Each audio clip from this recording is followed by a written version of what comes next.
Sup? No. You got your snacks. Cutter buddy. Your Adidas. Check. Let's go.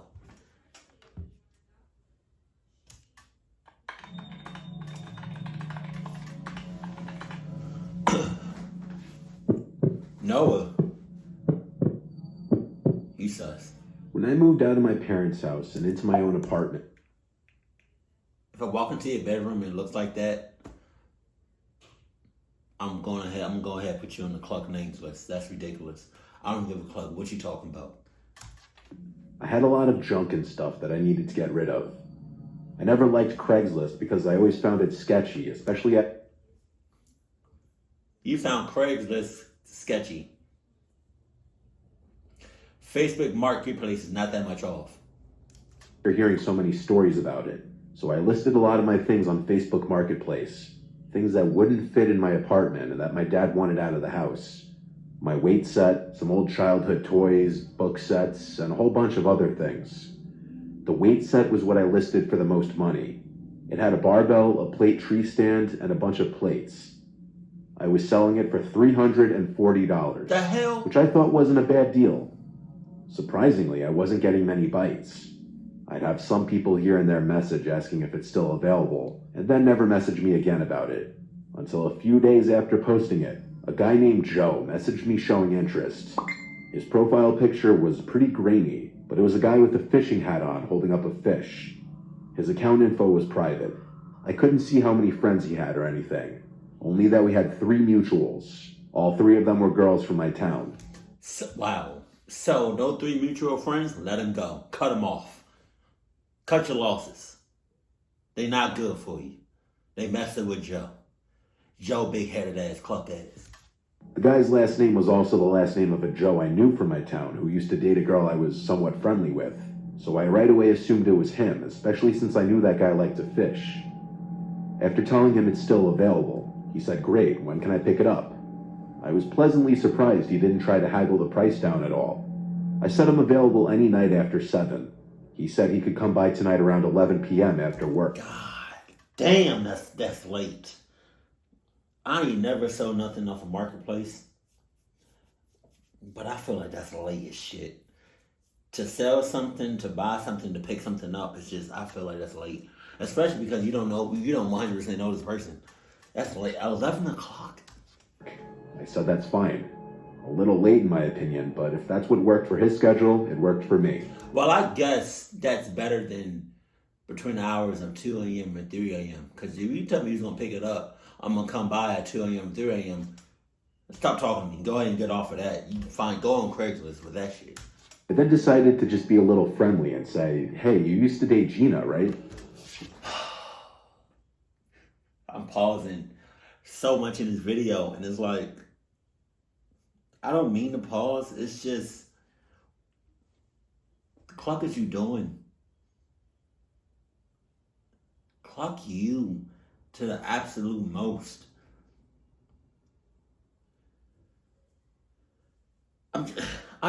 Guys, come.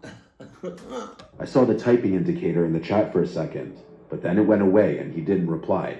Not for a couple minutes. Then he said yes. I thought it was a little strange, the random pause, but it could have been anything. Maybe he thought it was weird I brought it up, so I just said, "I knew I recognized your name, LOL. He read the message, but didn't respond for half an hour. Then I got a message back from him saying, "Yeah, LOL. Can you send me your address and I'll let you..." Yeah, LOL. Can you not see the bullshit that I'm feeding in, that I'm giving you? Can you not read the cluckness through the screens? What we doing? What we doing? What we doing? What we doing? What we doing? What we doing? Know when I'm coming. So I sent him my address. He read it and didn't respond for many hours. That's crazy. By the time I got home from work, it was around 6. I went to the gym and got back around 7:30, the whole time waiting for some kind of acknowledgement from Joe. And then he finally messaged back asking for my number. I gave it to him, and seconds later, I got a text from a number with our area code. But mind you, can we just pause for a second? You don't know this person. You think you know them, but you don't. And even then, even if you did know him, always have your guard up. why am I doing all this motion with my hands? Always have your guard up, but you don't know this person. Like 100%, you don't know him. You don't know him. You don't see the bullshit and the cluck shit that he's giving you that's coming off of him.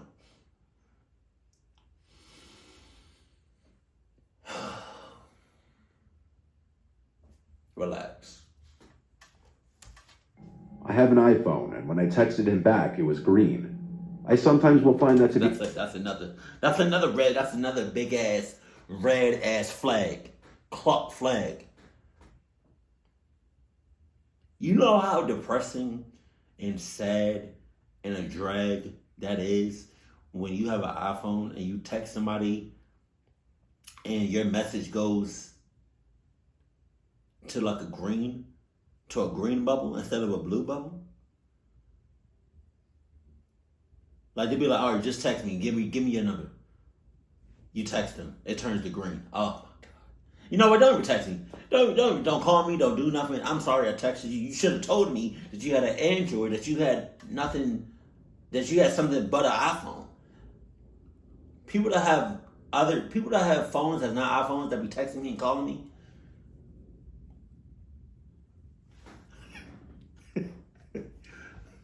Relax.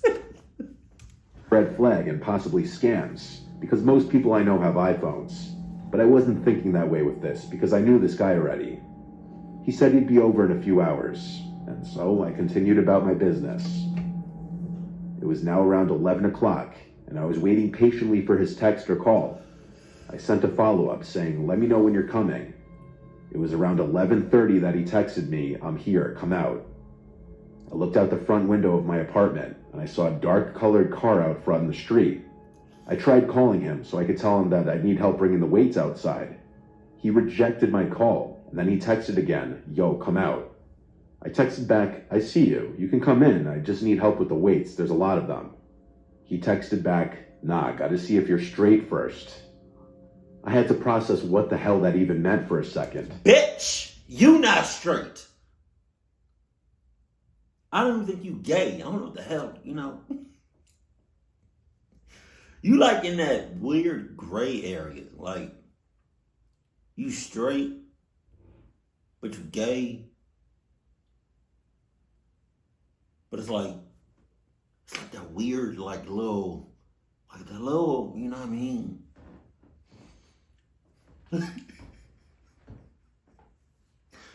I feel like that's called something. It's like when you like, it's not both sexes, but like,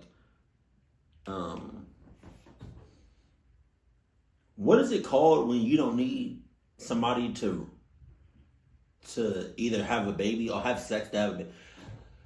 What is that called? That's called something. Because some animals can do that. Some creatures can do that. They don't need another person or creature to mate, to get, to have a baby or something. I forgot what that's called. You're that. You're whatever that is, you're that.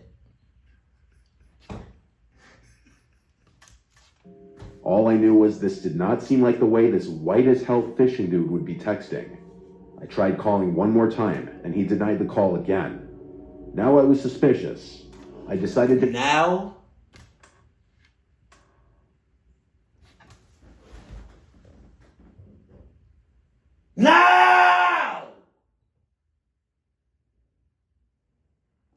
Now, he's suspicious. I was suspicious when you was on the Facebook Marketplace. That's when I was suspicious. You know how much cluck shit happened between the start of this video until now? And you talking about now you get... Shut up. Text that girl Gina, along with the mutual friends I had with Joe on Facebook. The first one to text back was this girl Angela, who said, OMG, that's a catfish. Someone's pretending to be him. No shit. When I asked why she added it, she said it must have been a different name when it added her. I looked out the window again, and the car was still there. Someone was about to do something bad to me. I wasn't sure what, or who, or why. I had no way to contact the real Joe because he didn't seem to have any actual... So, be like, hold on, I'm coming out. Just give me a few minutes to get all the weights, together. I got you. Just give me about 5 minutes. Police, show up right now within less than a minute. Social media profiles, not public at least. I kept the door shut and locked and didn't respond to any further. I turned off the light in the living room and kinked the blind just a bit, and I swear on my life, there was a guy hiding behind one of the bushes in front of the house. Jesus! I watched until the car outside honked its horn, and then I saw the guy in the bushes run to the car, and then the car sped off. Witnessing that, I didn't feel relief. I felt gut-wrenching fear, not only of what I just narrowly avoided, but the fact that those people now had my address. The Facebook profile was deleted the next day, after a bunch of people reported it, though I think the people who made the account deleted it or deactivated it themselves. Joe himself confirmed he had nothing to do with any of that, and that someone must have been using his pictures and name to try and scam people in the area, though I'm not so sure it was someone trying to scam random people, because days later I got this threatening text. Hey yo bitch, watch your back, we know where you live. Keep trying to talk to my girl, see what happens man, we'll fuck you up right outside your crib. Sleep with one eye open pussy, we watching. I brought this to the police, but it was such a low priority report to them that I doubt they ever even looked into it. I have no reason to lie when I say I haven't tried talking to anyone's girl in the slightest. At the time of this incident, I had been seeing a girl pretty much exclusively. I think it's connected. I don't know who it is. I don't know what they were going to do to me if I opened the door. But unfortunately, I've had to live in slight fear in my new apartment ever since moving here. Fortunately, I haven't gotten any more threatening or random texts, but I still pretty much always check outside my windows first before leaving the apartment at night. I would hope so. Also, it's about time for you to get some Adidas protection. That's all I gotta say about that. Or just be gay. You don't gotta worry about nothing. It had to be 2018. I was selling this old pinball machine that we had from our childhood. Sus. It wasn't some crazy arcade-level pinball machine that would cost thousands of dollars, but it was definitely worth a few $100. It had been sitting in my parents' attic for the longest time, so I wanted to sell it before one of my sisters had the same idea. I didn't really want anyone to know about this because then I'd have to split the money, so I chose to list it when my family was away on a trip that I couldn't go on due to work. I'm a bit of a sneak, I know, but you gotta do what you gotta do. My parents' house is on the really nice side of town, but not in a gated community. I put the pinball machine up on Facebook Marketplace for $200. The next day, I got a message from some account with no profile picture with the name Jasmine, expressing interest in the pinball machine. They offered $175. I agreed to that number. We set up a time for when she would come, but when that time came, she never showed up.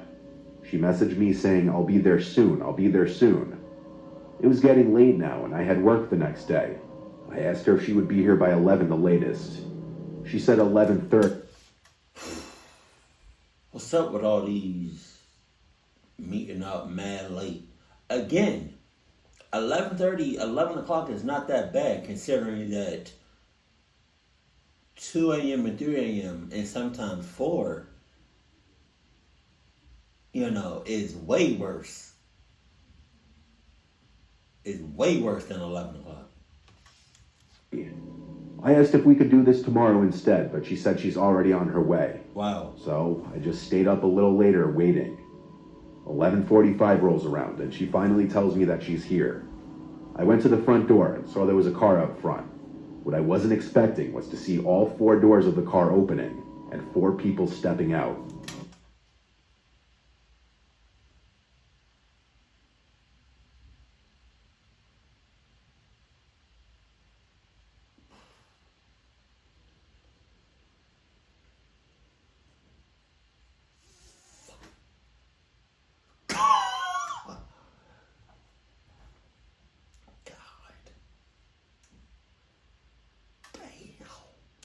One girl and 3 guys. I messaged her, are you here with people? At this point, she wasn't answering her messages anymore. I watched as the 4 people approached my door. I kept the storm door locked. These 3 guys looked kind of big, and all 4 of these people looked like trouble. As they got close enough, I said, I love doing, thinking of these, scenarios. What if you had the ability to, weigh like 50,000 tons, but move as light as a feather, right? So you open a door and they be like, surprise, mother clucker. And they try to move you, or they try to beat you up, they try to do something to you, they try to cut your skin. Nothing, because you're not from this world. Like, you weigh 50,000 tons, but it looks like you weigh like 175 pounds, so they thought they can just move you, pick you up. And so they try to move you, talking about, what we doing? No, get your hands off me. No, we're not doing this. Are you Jasmine? She said through the door, yeah. I said I can't let all of you guys in my house. My parents are asleep. Obviously lying. Jasmine, or so she claimed her name was, tried opening the door yelling, what are you talking about? As she saw it was locked, she started knocking on the glass. I decided it was best to shut the front door at this point. I heard their voices yelling outside for a while and the doorbell ringing. I heard one of the guys, or maybe even multiple of them, yelling obscenities and insults at me through the two doors. Obscenities? Me only gladder I didn't let them in. These were not the kinds of people I wanted in my parents' house, especially when I'm alone. I realized this whole thing was an awful idea when I heard their voices laughing and yelling on the front stoop for like 10 minutes after I shut the door. I looked out my little brother's bedroom window upstairs, which is directly above the driveway, and I saw one of the guys pissing in the empty driveway. No cars in the driveway was not a good look. That's disgusting. It's not disgusting peeing on the driveway, which is real disrespectful, but it's disgusting because it's a driveway. Most driveways are like flat, you know? And so when you peeing, and if you're a guy, like when the pee hits the ground, it's gonna like splatter and stuff. That's disgusting. That's on your shoes, your ankles. Jesus. The girl yelled something directed at me as they finally started to walk away, but I didn't hear what it was. I just thanked the Lord when they drove away, and I went upstairs to go to sleep. I was having trouble sleeping that night though, thinking of the interaction. So, fully awake, a couple of hours after climbing into bed, I heard a crash from downstairs. It was unmistakably the sound of a window being shattered.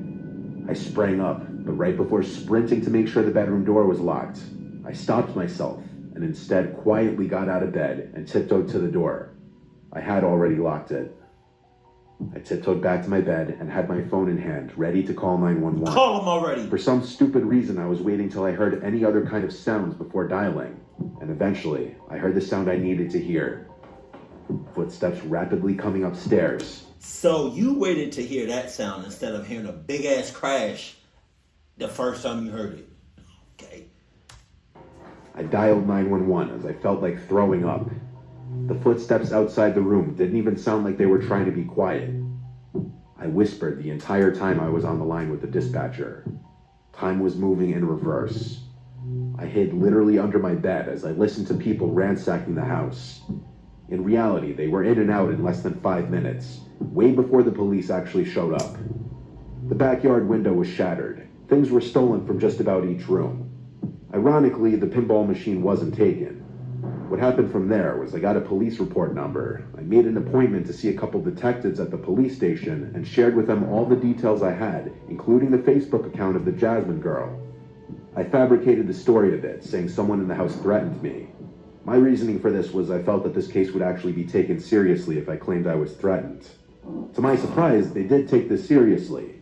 The detectives apparently gathered the necessary data of the Facebook account in question to track this Jasmine girl, who lived a few towns over in a less than desirable area. And with a search warrant, they searched her house and found multiple belongings stolen from my parents' house. She ratted out the 3 men who accompanied her, and they were all charged with burglary. I think most of the stuff that was stolen was recovered. I'm sure there were some things that I wasn't aware of that were stolen that were never returned, but to this day it hasn't come up, so it's fine. I think by me claiming I was verbally threatened may have definitely helped make the detectives take this more seriously, but I could be wrong. My family was of course livid at first, but came to be understanding about it in the end.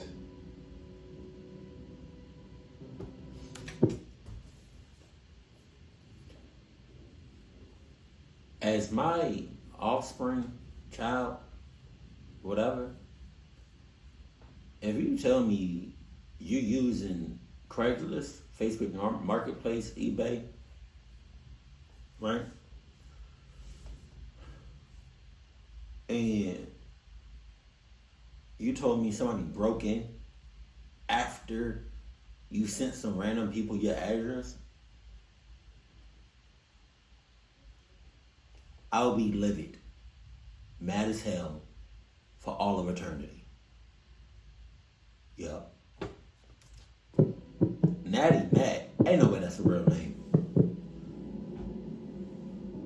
I was searching Craigslist and Facebook Marketplace for a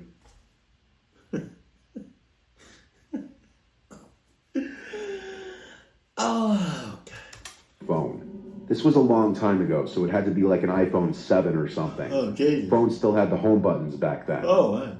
I found this listing for a phone. It was some generic looking post. iPhone whatever for sale. New, around $300. It was a really, really good deal for the time, that I remember. He told me all the small details I needed to know. That it was factory unlocked, never opened, and stuff like that. He sent me a video of the box too, still sealed. The guy, whose name was Melvin, seemed nice and easy to talk to over text. I got his number and we discussed a pickup point. His location on the Facebook ad was much closer to me, but over text he was telling me he was only there this morning, and now he went about an hour north. I wasn't happy about this, but this was a really good deal and I didn't want to pass it up. I started asking a bunch of friends if they'd want to come on an adventure with me. Really just a way of making the chore of accompanying me for an hour drive seem fun. My friend Martina actually agreed to come with, on the promise that I buy her food for coming. So this Melvin guy sent me the address of a police precinct about an hour away, saying he only does deals in police precinct parking lots to avoid scams. I obviously had no problem with this. In fact, it made me feel a little more confident in this whole thing. I picked up Martina. Unless the whole police department is in cahoots. Or it can be a rundown, old, not habitated, not employed police precinct parking lot. You know? It could be yeah. I'm saying it could be dead as hell. Away around 8:30 at night, and off we went. She being in the car and having someone to talk to made the trip more fun. It was also a Friday night, so afterwards we could go out and do whatever we wanted. Oh, yeah. When I got off the highway, we were about 10 minutes away, and we found ourselves in a very secluded, quiet area. Yeah. It seemed like a lot of different wooded areas. Occasional buildings and houses, and then more woods. We got to the police precinct, and there was no one visibly parked in the parking lot, besides empty police cars, of course. We drove around the whole building a couple times and didn't see this Melvin guy, who said he was in a black Altima. So I decided to call him. He picked up and said he's having issues with his car on the side of the road, and asked if I could come to him. Oh my God. He sent his location and I checked it. He was on the side of some random road with nothing on either side. And by nothing, I mean woods. That's the kind of area we were in. He asked me to come help him jump his car. He had jumper cables. I said, yeah, I guess I could do that. I mean, we drove the hour to get there. I didn't want to just drive another hour for nothing. Martina was shaking her head the whole time I was on the phone. The guy said, see you soon, and hung up. Martina then If I'm Martina, I would have just got out that shit and I would have just ran home. Clock that. basically screamed, no way, this is sketchy, we're going home. I told her we'll just drive past the location he sent and see what's up. I did agree with her though. This seems incredibly sketchy. I just was very upset if we drove 2 hours for nothing. Alright. I'm Martinez. Alright. We can go. But I told you firsthand not to go. But we can go. And if shit goes sideways, if shit goes downhill, I'm throwing you out the shits and I'm driving the car by myself. Back home. We did drive to the location, and when we got to it, we saw the reflection of a car's front lights coming up on the pitch black road we found ourselves on. As we got closer, I slowed down, and it was in fact a black car, but we couldn't see anyone inside or outside of it. Mind you, it was very dark, but I feel like we would have seen someone's head on the inside or something. Martina said to just keep driving, and I said I know. It was about the sketchiest thing I'd ever seen. A pitch-black road between two patches of woods. No streetlights, no other cars in sight. A pretty convenient place to break down and have someone who's coming with a wad of cash to buy something from you come and meet. I'm saying. I drove right past it. Immediately, Melvin starts calling me over and over. I ignored every single call. Then he texted me saying, I saw you just pass me, why didn't you stop? Turn around. Ignored. Martina is a very positive person, so she laughed about this whole situation, and then said, okay, you owe me food. So I looked up the nearest diner, and we stopped there for some food. It was a quiet, small diner. We were just about the only people in there, even on a Friday night. The waitress just took our coffee order, when a lone guy with his hood up steps into the diner and sits in one of the bar stools. He was wearing a navy blue, dirty-looking hoodie. He glanced over to Martina and I, then looked straight ahead, talking to the lady working behind the counter, apparently ordering the coffee. The man kept glancing at our table like every minute, so I whispered to Martina, don't look now, but that guy at the counter might be the Melvin guy. The waitress came with our coffees. I asked if we were ready to order. I said a few minutes, please. When the lady behind the counter handed that man his coffee, he said loud and clear, thank you, darling. It was that guy from the phone's voice, Melvin or whatever his real name was. Shit. I told Martina that's him. We need to pay the check and leave. I waved the server over and whispered to her if we could just get the check. She asked if something's wrong, and I noticed the guy look over as I said this. I said yes, we just needed some coffee for the road. So she got the check, I paid, we downed our coffees, and left the building. We got in my car, and Martina said, oh my God, he's getting up.